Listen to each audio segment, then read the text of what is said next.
बिल्लाहि मिनश शैतानिर रजीम बिस्मिल्लाहिर रहमानिर रहीम बलगालुल्लाबी कमालिही कशफा दुजा बेजमालिही असना जामिउ फैसलिही सल्लु अलैहि व आलिहि इन्नल्लाहा व मलाइकाताहु युसल्लुना अलन नबी या अय्युहाल्लाज़ीना आमानू सल्लु अलैहि व सल्लिमु तस्लीमा। सम्मानित उपस्थित सभापति, सम्मानित प्रधान अतिथि, सम्मानित पीर माशाয়েখগণ, सम्मानित উলামায়ে একরামগণ, सम्मानित আমলে পাকবাঞ্জাতনের আশিকগণ, উপস্থিত যারা আছেন সবাই আমরা জানি, সবাই এখানে আহলে বায়াতের মহব্বতে আপনারা আসছেন। সেই জন্য আমি আপনাদেরকে অভিনন্দন জানাই। আসসালামু আলাইকুম ওয়া রাহমাতুল্লাহি ওয়া বারাকাতুহু। দেখেন, মৌলা আলী কনফারেন্স, মৌলা আলীকে যদি পৃথিবীর সারা মানুষ মহব্বত করত, তাহলে আল্লাহ পাকে দুজক সৃষ্টি করতেন না। এই মৌলা আলীর ভালোবাসা যদি আমাদের মধ্যে না থাকে, আমরা মুমিন হতে পারবো না। কারণ মৌলা আলীর ভালোবাসা ব্যতীত আমরা ইমানদার হতে পারবো না। মৌলা আলীর ভালোবাসা আমাদের অত্যন্ত জড়িত। যেমন গাদিরে কুম অর্থে গাদির বলতে ক্ষুদ্র জলাশয়, পুকুর বা ডুবাকে বোঝানো হয়। সহজ কথায় ছোট্ট জলাশয়, ডুবাকে আরবিতে গাদির বলা হয়। এই গাদিরে কুমে আল্লাহ রাসূল সাল্লাল্লাহু আলাইহি সাল্লাম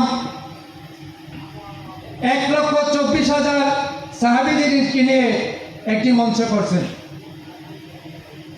এই জায়গাটা এত গরম, বালু উত্তপ্ত গরম, বালুর মধ্যে পায়ে দেওয়া যায় না, পায়ে রাখা যায় না, এত গরম।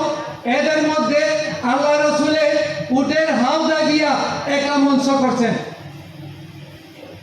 এখানে সমস্ত সাহাবীদেরকে উদ্দেশ্যে বলছেন, আমি কি তোমাদের জানের মালিক না? আমাকে কি তোমরা প্রাণ চেয়ে বেশি ভালোবাসো না? আমাকে জানের থেকে বেশি মহব্বত করো না?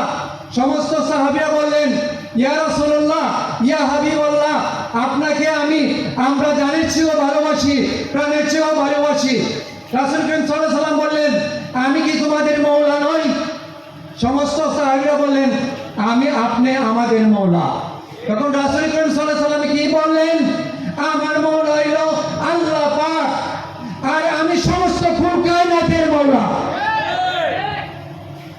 তখন রাসূল করিম সাল্লাল্লাহু আলাইহি ওয়াসাল্লাম কি করলেন?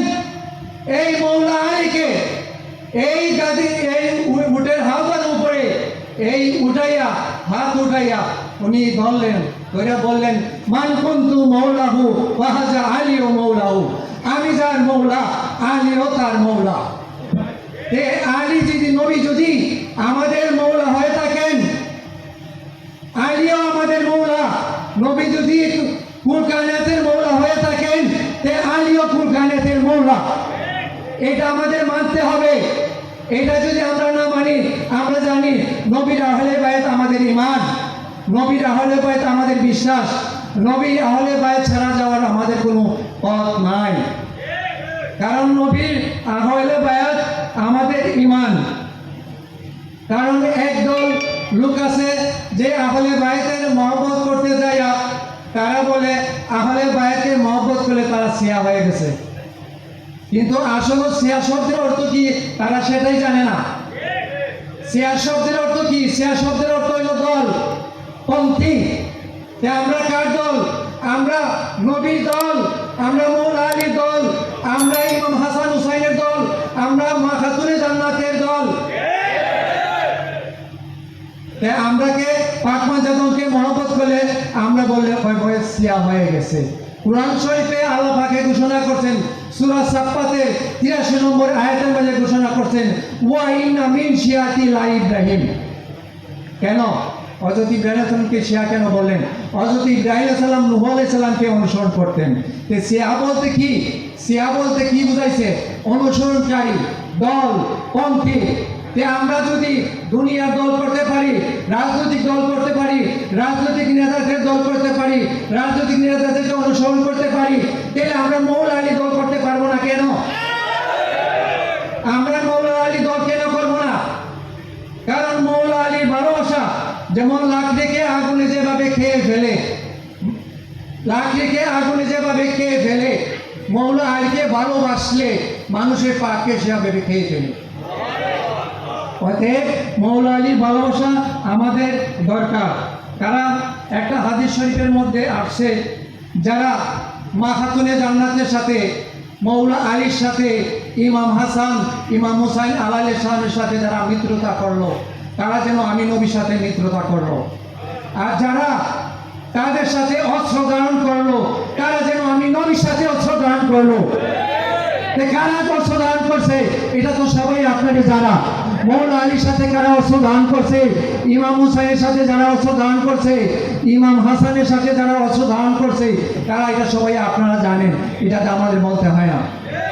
কারণ আল্লাহ রাসূলের হুদাইবিয়ার সন্ধির সময় আল্লাহ রাসূলের সাথে একটা সন্ধি হয়েছিল কাফেরদের। তখন এখানে এই সন্ধির মাঝে লেখা ছিল বিসমিল্লাহির রহমানির রহিম। হ্যাঁ, আর হযরত রাসূল করিম সাল্লাল্লাহু আলাইহি সাল্লাম, তখন কাফেররা বলল যে না, আমরা বিসমিল্লাহির রহমানকে চিনি না, রহিমকে চিনি না, আমরা নবীকে চিনি না, আমরা আব্দুল্লাহর পুত্র মুহাম্মদকে আমরা চিনি। তাহলে তারা নবী হিসাবে স্বীকৃতি দিতে চাচ্ছে না। তখন রাসূল করিম সাল্লাল্লাহু আলাইহি সাল্লাম বললেন, এ আলে, তুমি আমার নামটা কেটে দিয়ে আব্দুল্লাহ পুত্র মুহাম্মদ লিখে দাও।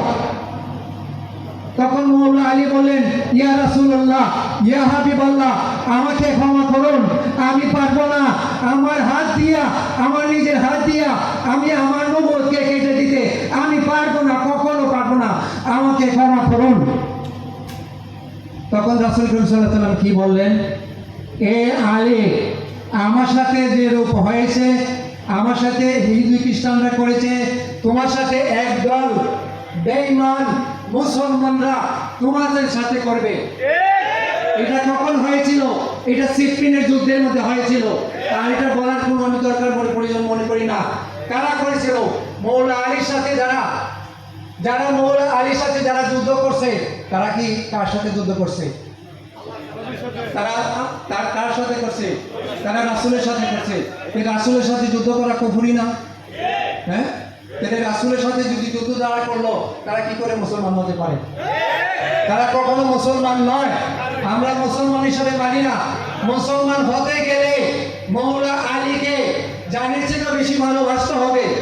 যেমন আল্লাহ রাসূলে বলেন, কুল্লা সালাতুম আলাইহি আজরান ইল্লাল মাওয়াদাতা ফিল কুরবা। তা আল্লাহ পাক এটা কেন বললেন?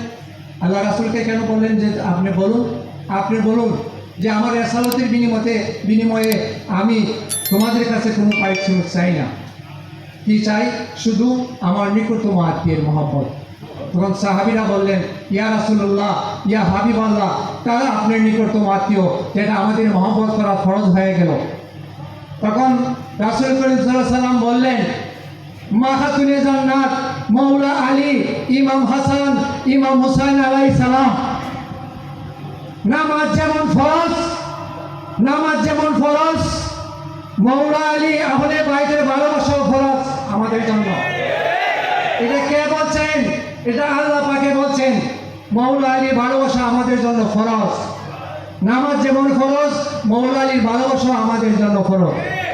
সম্মানিত উপস্থিত আশিকে পাক পাঞ্জাতন, আমি অসুস্থ, আমি এর বেশি বলতে চাই না।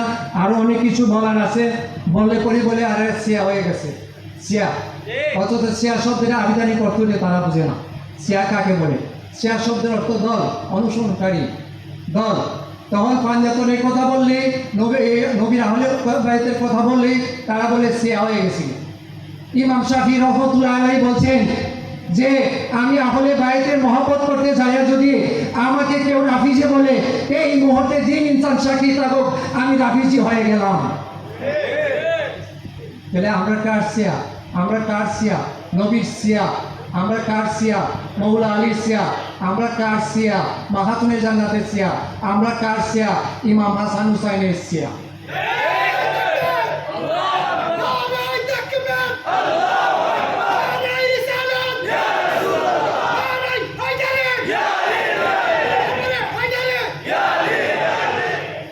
সম্মানিত উপস্থিত, আমি অসুস্থ, আমি বেশি কথা বলতে পারবো না, আমি এখানেই বিদায় নিয়ে নিব। আমি প্রায় 3-4 বছর যাবত ধরে আমি অসুস্থ।